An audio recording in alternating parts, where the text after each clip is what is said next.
Hello, gorgeous. I am back today, and today we're talking about why some women get provided for while others don't. I've got three big key reasons here for you today, and I think the number three will probably shock you the most because I think it's one that you probably haven't considered. So the number one reason that women don't get provided for is because they simply don't know. They've been raised in third wave feminism where everything is equal and 50-50, and in order to hold up their independence, they feel like they have to provide 50-50. I can't tell you how many women think that giving away half of their money actually makes them more independent and gives them more freedom. I don't understand the math for that. Honestly, I feel like keeping my money and having the masculine do what the masculine does best, which is provide and protect and hold that structure and container for you, that would actually give me more freedom and security.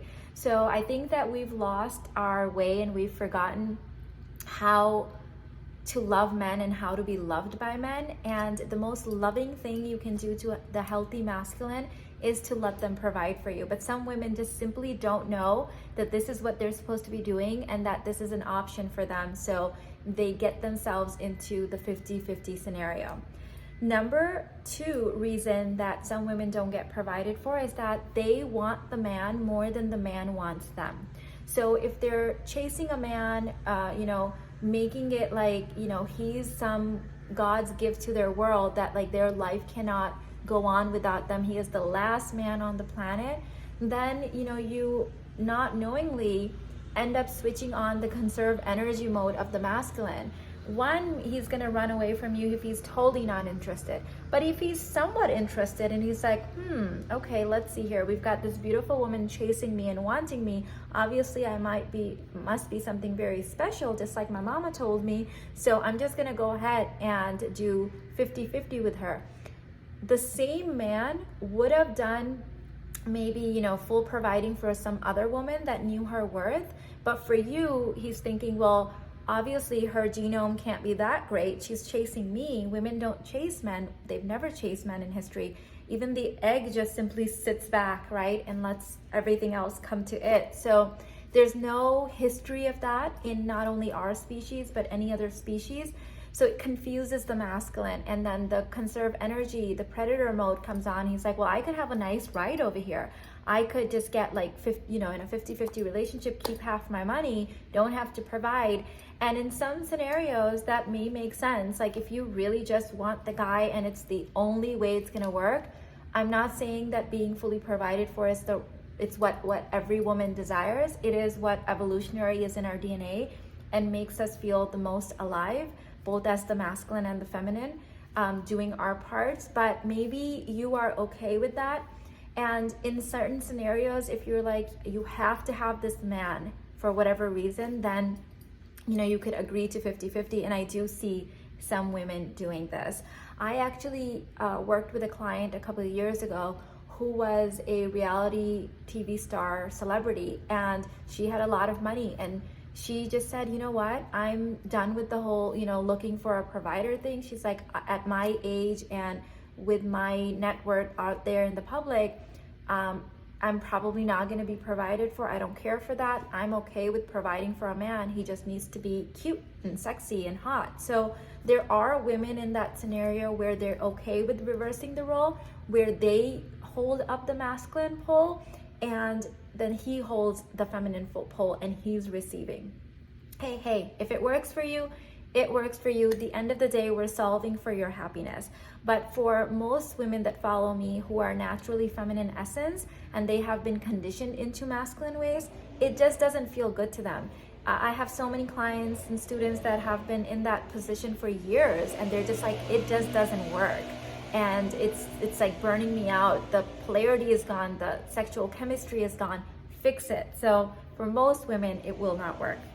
The number three reason that a lot of women don't get provided for is that they are with the right guy, but at the wrong time. I see this a lot. This is happening a lot, especially in the Western culture, because we are now dating in the same age group.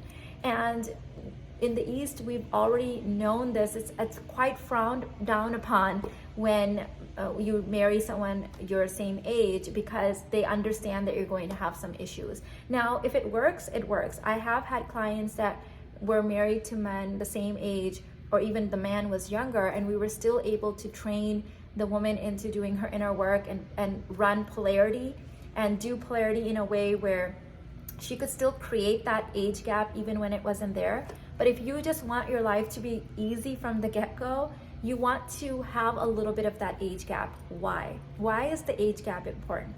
Because men and women, just the way that we're wired and the way that we age and the way that we evolve, this has nothing to do with your chronological age or even your physical appearance necessarily. I know some women get really caught up in the whole physical appearance thing, right?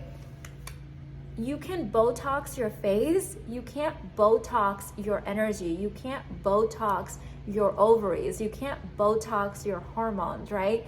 So I'm not talking about necessarily who looks older, but just how we psychologically age, spiritually age, and evolutionarily age. There is a natural age gap between men and women. So I'm 41, about to be 42 this year.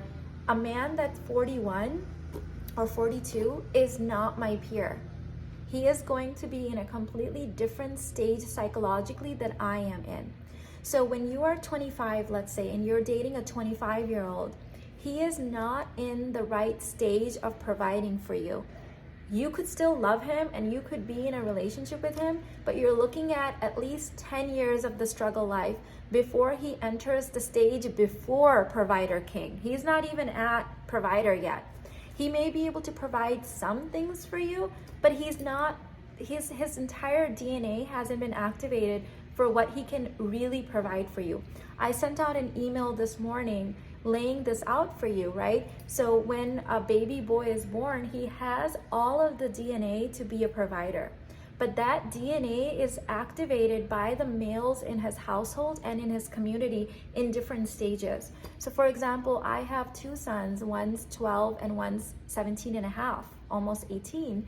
And they're at different stages, and their provider gene has been activated by my husband training them and by the community training them. Men learn how to be men by watching other men. Okay, so they evolve into it. I shouldn't say men learn. Boys learn how to be men by watching and being trained by other men.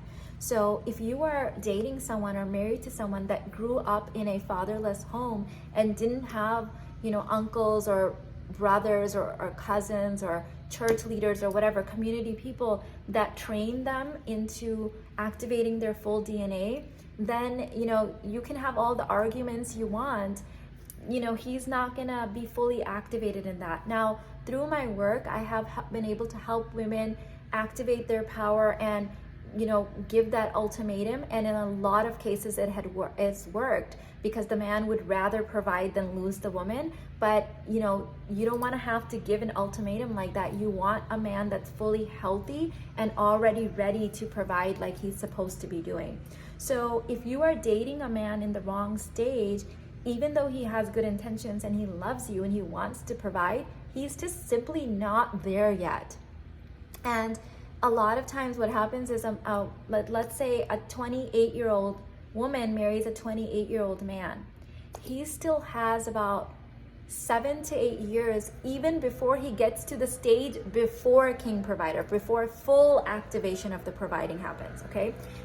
I'm talking about the stage before, because to me, that's the best stage. That's the stage that I married my husband in. I purposely didn't go for the king provider. I went for the stage before that, because that's a good entry point, I feel like, based on just my own values and what I know. So let's say this woman marries him. She wants to be taken care of, she wants to be provided for. He's not there yet. He's got the good intentions. He can't provide the time that she needs. He can't provide the presence and the attention. He can't fully provide the money. He's just not all there because he's psychologically preoccupied by becoming a king. That's what's most important to him at this stage. He loves you, but he's got other priorities. So you wait on him and wait on him and wait on him, and he keeps making these promises, and you wait for 10 years, let's say. Right when he's ready to do it all, you've burned yourself out with the waiting. You have like piles and piles and mountains of resentment and anger and animosity towards him, and now he's coming at you already, and you're like, well, where were you before? I've been waiting for you. You did this to me. You forgot my birthday. You weren't there for this. I raised the kids by myself. And oftentimes by that point, there's already so much resentment and tension. And if you don't get the right help in that moment, it can fall apart really quickly, because now he's showing up and he's like, well, I'm showing up now, and you're just mad. You're angry. You have years of anger and unforgiveness and resentment going on. So again, this happened because you found each other at the wrong stage. He was the right guy, but at the wrong stage for you. So if you would like to learn more about this and dive really deep into not only the stages of masculine providers, but also the types. Yes, there's different types as well. This work is all in the Divine Union course, and we are 24 hours in a 48-hour flat sale. So meaning there's only 24 hours left now for this amazing flat sale where I'm offering $777 off of the Divine Union course. You get lifetime access to this completely paradigm shifting work. I tell you all of the evolutionary reasons why men provide and how to really get the most for your relationship, how to communicate with them, what stages they're in, what kind of a provider that you want to attract based on your values and the type of woman that you are, and what you will need to embody to be the reciprocal of that. I mean, there's just so much value in this. I can just talk on and on. So if you have been looking at this course, you get lifetime access. Now is the time to sign up. There is a payment plan. It's linked in the description box for you. I've got to run. I'm teaching a 2-hour class in the Aligned as Femme course, but take a look at this. This is life-changing work. And let me know in the comments if you have experienced this. Maybe you are with the right guy, but in the wrong time. Or maybe you just didn't know you were being provided for. So which of these 3 that I shared with you do you resonate with, and you have maybe dealt with, or maybe are going through it now? Let me know in the comments, and I'll see you there. All right, bye.